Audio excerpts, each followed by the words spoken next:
আসসালামু আলাইকুম রাহমাতুল্লাহ। সম্মানিত দর্শক শ্রোতা, আজ আমি আপনাদেরকে শেখাতে চাই চালকুল পড়ে আয়নার উপরে ফু দিলে কি হয়। আবারও বলছি, আজকের আলোচনার বিষয়বস্তু হচ্ছে চারকুল, সূরা কাফিরুন, সূরা ইখলাস, সূরা ফালাক এবং সূরা নাস। এই সূরাগুলা পড়ে আয়নার উপরে ফু দিলে কি হয়, বিস্তারিত জানার জন্য আর এই দামি আমলটা শিখে রাখার জন্য সম্পূর্ণ ভিডিওটি দেখার অনুরোধ থাকবে। আর যারা তদবির জগতে কাজ করতে চান অথবা তদবির কোরআনি কবিরাজি চিকিৎসা শিখতে চান, তারা অবশ্যই ভিডিওতে লাইক করবেন, কমেন্টস করবেন আর আমাদের এই চ্যানেলটি সাবস্ক্রাইব করে আমাদের সাথে থাকার চেষ্টা করবেন। আশা করি ইনশাআল্লাহ তদবির জগতের কবিরাজি জগতের সকল ভিডিও এবং আমল কবিরাজি শিখতে পারবেন ইনশাআল্লাহ। সম্মানিত দর্শক শ্রোতা, এই আমলটা কখন কিভাবে করবেন, আমলটা করার জন্য কি কি জিনিসের প্রয়োজন হতে পারে। প্রথম পরামর্শ থাকবে, বাজার থেকে কসমেটিকের দোকান থেকে ভালো মানের একটা ছোট আয়না ক্রয় করে নিয়ে আসবেন। একেবারে ছোটটা না, যেটা মোটামুটি 4 কোনা, একটু বড় আয়না ক্রয় করে আনার চেষ্টা করবেন। এরপরে ওযু না থাকলে ওযু করে নেবেন।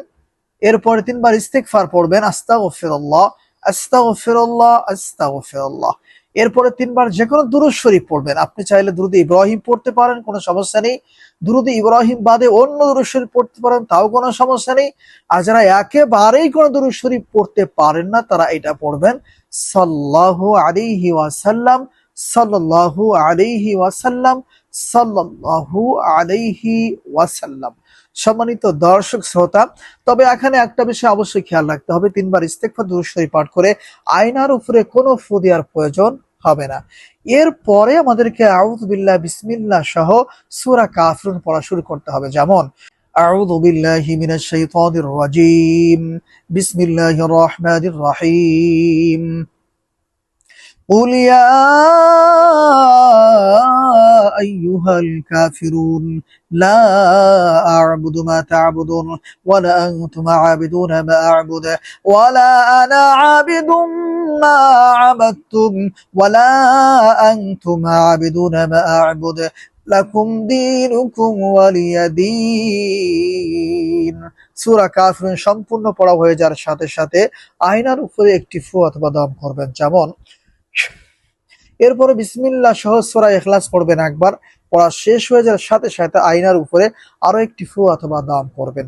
এরপরে বিসমিল্লাহ সহ সূরা ফালাক পড়বেন একবার এবং সাথে সাথে আয়নার উপরে আরো একটি ফু অথবা দাম করবেন। এরপরে সূরা নাস পড়বেন একবার, সাথে সাথে আয়নার উপরে আরো একটি ফু অথবা দাম করে নেবেন। আর সর্বশেষ একবার দুরূদে ইব্রাহিম পড়বেন অথবা অন্য কোনো দুরূদ শরীফ পড়বেন আর আয়নার উপরে একটি ফু অথবা দম করবেন। মোট 5টি ফু দিয়ে আমাদেরকে একটি আয়না পড়ে নিতে হবে। সম্মানিত দর্শক শ্রোতা, এখন আপনাদেরকে বলে দিব চারকুল পড়ে আয়নার উপরে ফু দিলে কি হয়, অথবা আয়নার সামনে রেখে ফু দিলে কি হয়, আয়নার সামনে রেখে চারকুল পড়লে কি হয়। এই আমলটা হচ্ছে তাদের জন্য, বিশেষ করে যাদের উপরে কালো জাদু ব্ল্যাক ম্যাজিক করা হয়েছে, যাদের যৌবন শক্তি যৌন শক্তি নষ্ট করে দেওয়ার জন্য জাদু টুনা কুফরি কালাম করা হয়েছে, চেহারা নষ্ট করে দেওয়ার জন্য ব্ল্যাক ম্যাজিক করা হয়েছে।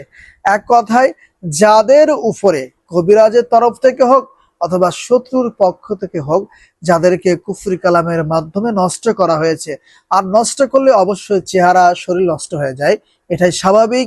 কারণ কুফরি জিনিসটা অনেক খারাপ, এটার কারণে শরীর নষ্ট হয়ে যায়, চেহারা নষ্ট হয়ে যায়, যৌবন শক্তি নষ্ট হয়ে যায়। এজন্য সম্মানিত দর্শক শ্রোতা, পরামর্শ থাকবে, ছেলে হন আর মেয়ে হন, যাদের চেহারা ছবি নষ্ট হয়ে যাচ্ছে, বিশেষ করে মা বোনদেরকে বলছি, আপনারা অবশ্যই একটা আয়না পরে নিবেন এবং নিয়মিত সকাল সন্ধ্যায় সেই আয়নাটার মাধ্যমে আপনাদের চেহারাটা দেখার চেষ্টা করবেন। আশা করি ইনশাআল্লাহ আপনারা যদি এই আমলটা সঠিকভাবে করে আয়নাটা কন্টিনিউ নিয়মিত ব্যবহার করে যেতে পারেন, আল্লাহ সুবহানাহু ওয়া তাআলা চাহেন তো আপনাদের চেহারা ছবি ব্ল্যাক ম্যাজিকের কারণে নষ্ট হবে না, যৌবন শক্তি নষ্ট হবে না। আবার অনেক মা বোন আছেন যাদের বিবাহ শাদী হচ্ছে না, শুধুমাত্র জাদু টোনা কুফরি কালাম করে বিয়ে বন্ধ করে রাখার কারণে। আপনারা অবশ্যই এই আমলটা করবেন আর নিয়মিত প্রতিদিন এই আয়না দিয়ে আপনাদের চেহারাটা দেখার চেষ্টা করবেন। আশা করি ইনশাআল্লাহ আপনাদের সমস্যার সমাধান হয়ে যাবে। আসসালামু আলাইকুম ওয়া রাহমাতুল্লাহ।